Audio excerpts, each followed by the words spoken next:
ये देखिए अब ये सारा स्पाइसेस वाला कैबिनेट है, काफ़ी अर्सा हो गया था मुझे इसको साफ़ किए हुए। और देखिए अंदर डर्ट वर्ट जो है वो गंदगी जो है वो पहुंच जाती है, जमा हो जाती है। और ये जो मेरे कैबिनेट्स हैं ना वो अच्छी खासी हाइट पे हैं क्योंकि रेंटेड हाउस है। और मुझे लगता है कोई बहुत ही टाल खातून थी जिन्होंने अपने लिए बनवाया, क्योंकि मुझे तो हमेशा जो है, मैं क्योंकि बहुत टॉल नहीं हूँ तो मुझे तो ऊपर चढ़ना पड़ता है इसी तरीके से ना। तो काफ़ी टाइम हो गया था। और ये इसके अंदर जो है ये गंद नहीं है, ये स्ट्रेन्स हैं और जो बहुत कोशिश के बावजूद भी जो है ये साफ़ नहीं होते क्योंकि पुरानी कंस्ट्रक्शन है। इसको मैं जो हूँ बहुत अच्छे तरीके से पहले गीला कपड़ा मार के अंदर से और ड्राई कपड़ा मार के बहुत अच्छे से साफ़ कर लूँगी। और फिर मैं इनको सॉर्ट आउट करूँगी कि इनमें से कौन से जो मसाले हैं, जनाब ऊपर भी कुछ मसाले रखे हैं और इनमें से जो एक्सपायरी हैं, आपको पता है कुछ अरसे बाद ये लाजमी सॉर्टिंग करनी पड़ती है, चीज़ें एक्सपायर हो जाती हैं। एक्सपायरियों को मैं डिस्कार्ड कर लूँगी, एक्सपायर चीज़ों को, और बाकियों को मैं अरेंज करके दोबारा रखती हूँ। तो फिर आपसे मैं शेयर करती हूँ कि मैं इसको किस तरीके से सेट करती हूँ। देखिए बहुत ज़्यादा मसाले हैं अंदर। मैंने ये लाइनर जो है वो लगा दिया है और अब बाकी ऊपर रखते हैं मसाले।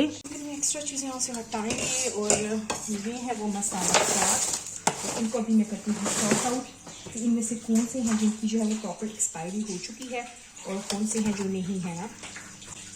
हाँ, मैं सारे मसालों की एक्सपायरी डेट चेक करूँगी, उसी से इनका पता चलेगा कि एक्सपायर हैं या नहीं है। और ये बहुत ज़रूरी होता है गाहे गाहे इसको इस तरीके से चेक करना। ऐसे होता है कि बहुत अरसे तक जब हम इन चीज़ों को सॉर्टिंग ना करें तो हमें पता ही नहीं होता, हम कोई बहुत से मसाले और चीज़ें जो है वो ला के रखते जाते हैं और फिर हमारे पास चीज़ें जो है वो इतनी जमा हो जाती है। तो यहाँ पे जो है फ्रेश मसाले तो मुझे पता है कौन से हैं, तो उनको मैं साइड पे रखी हूँ। कुछ पाउचेस के अंदर मसाला जात हैं उनको भी, जैसे अब ये चप्पल कबाब मसाला है, एक्सपायर नहीं है और इसको मैंने भी यूज़ करना है। मैंने चिकन के चप्पल कबाब बनाने थे। अलबत्ता ये कुछ ऐसे मसाले देखिए 2009 के एक्सपायर, ये कब से पड़े हैं और क्योंकि यहाँ के टाइम नहीं मिल पाया मुझे तो मैं इनको डिस्कार्ड नहीं कर पाई। ये अब ये देखें जो न्यू पैकिंग में है वो बिल्कुल ठीक है। तो कुछ टाइम जब हम लेकिन ये लिखा हुआ है लेकिन ये एक्सपायर है मे बी। तो यही होता है ना कि जब हम बहुत अरसे तक हम फिर नई चीज़ें ले आते हैं, जनाब नए मसाले ले आते हैं और हमें पता ही नहीं होता कि पुराने जो हैं वो एक्सपायर हैं या उनको अब हम लोगों को फायर करना है। तो ये देखिए ये मंदी मसाला मैं लाई थी, बहुत ज़बरदस्त रिकमेंडेड है। मंदी मसाला आप ज़रूर ट्राई कीजिएगा। अब ये चाट मसाला मुझे लग रहा है थोड़ा गड़बड़ेशन वाला है, जबकि ये पंजाबी यखनी पुलाव मसाला जनाब, चिकन का ब्रोस्ट मसाला है, इसकी एक्सपायरी मुझे देखनी पड़ेगी। या अचार गोश्त मसाला है, ये भी नई पैकिंग है। अच्छा जी, मेरे घर में ये फ्राइड चिकन और KFC वगैरह बहुत पसंद किया जाता है, तो ये मसाले मेरे घर में बहुत ज़्यादा आते हैं।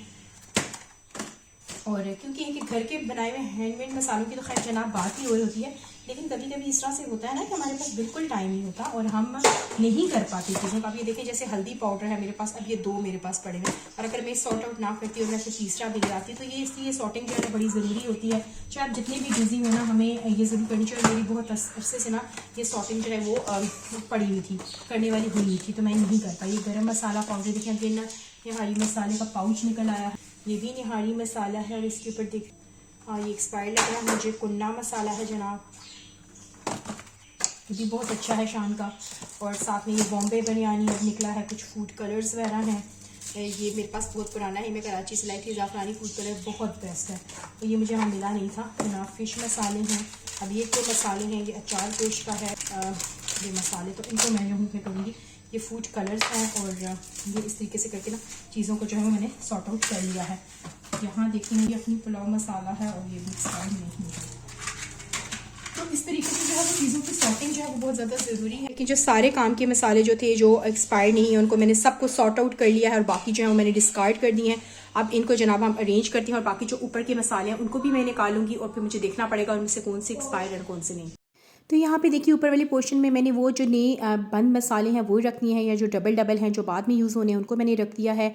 और नीचे वाले में आपको दिखाऊँ मैंने जो खुले हुए मसाले हैं जो यूज़ करने हैं वो मैंने इस तरीके से अरेंज कर दिए हैं। तो बड़ी तसल्ली मिलती है जब आप सब क्लीनिंग करते हो। कामों से मैं इतनी थक गई थी, बज़ाहिर ये छोटे छोटे काम होते हैं लेकिन यकीन जानी डीप क्लीनिंग आपको बड़ा थका देती है। तो यहाँ मैंने अभी बच्चों को भूख लग रही थी, मैंने सोचा मैं हाथियों को जल्दी से जो है वो बर्गर इंस्टेंट झटपट शामी बर्गर बना देती हूँ।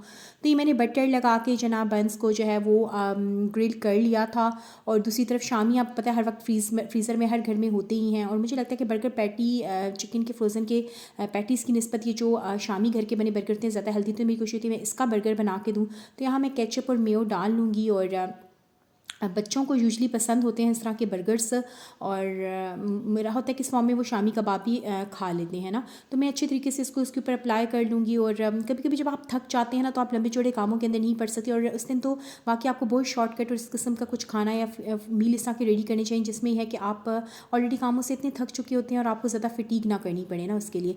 तो यहाँ पे अब हादिया ने कहा था कि मामा इसके अंदर आपने टमाटो लगाना है, ना ही आपने इसके अंदर प्याज लगाना है, आपने मुझे सिंपल यहाँ पे अंदर जो है वो खीरे लगा के दे देने हैं। तो मैं क्यूकम्बर के स्लाइसेस इसके ऊपर लगा दूंगी, और साथ में केचप तो आपको पता है बहुत ज़्यादा ज़रूरी है। तो ये है जी बर्गर। चुनिया दिया, थैंक यू। चाय। मैंने सोचा कि जल्दी से कुछ झटपट आज खाना बना लेते हैं जिसमें ज़्यादा मेहनत ना करनी पड़े। तो ये मेरे पास बेक पॉलर के ये स्पाइरल वाले पास्ता जो था वे पड़े हुए थे, और मैंने पानी जो है उसके अंदर ऑयल वगैरह डाल के, नमक डाल के इसको बॉईल करने के लिए रख दिया। और जितनी में साइड बाय साइड ये हैं कि ये बॉईल होते रहेंगे, साथ में दूसरी चीज़ों की तैयारी मैं कर लेती हूँ। तो यहाँ चिकन था, नमक, काली मिर्च और विनेगर डाल के इसको मैंने साथ में इसको भी बॉईल कर लूँगी।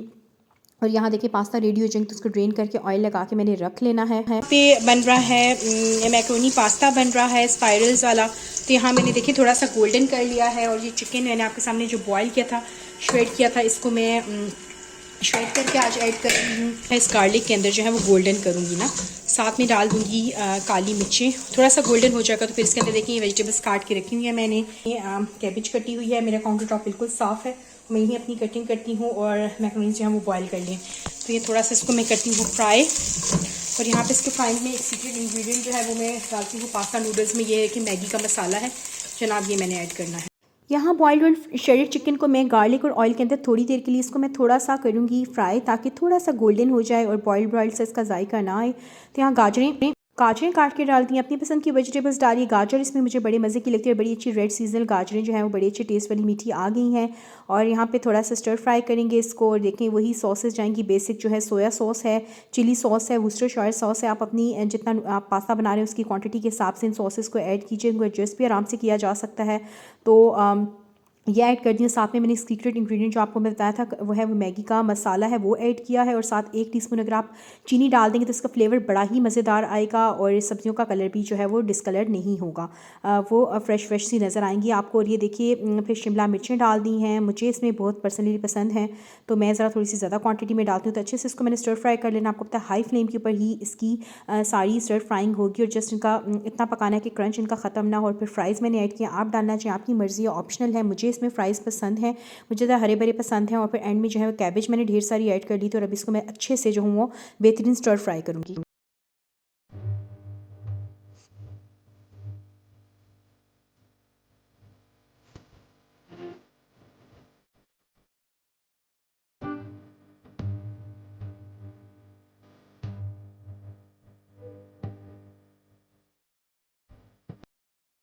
तो यहाँ पे पास्ता जो था मैंने बॉईल करके और ठंडे पानी से ड्रेन करके उसको और ऑयल लगा के रख दिया ताकि आपस में जुड़े ना। तो स्पाइरल पास्ता मैं यूजुअली सैलड्स के लिए लाती हूँ, लेकिन आज मैंने सोचा कि मैं आज रेगुलर मैक्रोनीस के बजाय इससे बना के देखती हूँ। तो ये बहुत ही मज़ेदार बनते हैं। और इसको अच्छे तरीके से मैंने जनाब मिक्स कर लेना है। स्पाइसेस वगैरह आपको कम लगे, नमक, काली मिर्च या सॉसेस वगैरह आप एडजस्ट कर सकते हैं स्टेज के ऊपर। और लेमन अगर 1-2 स्क्वीज़ आप कर देंगे बड़ा ही मज़ेदार इसका टेस्ट बनेगा। और केचप मैंने ऐड कर दिया था और ये डन थे। ये है मेरी मैक्रोनीस की फाइनल लुक, बहुत मज़े की बनी है। अभी मैं इसको डिश आउट करती हूँ।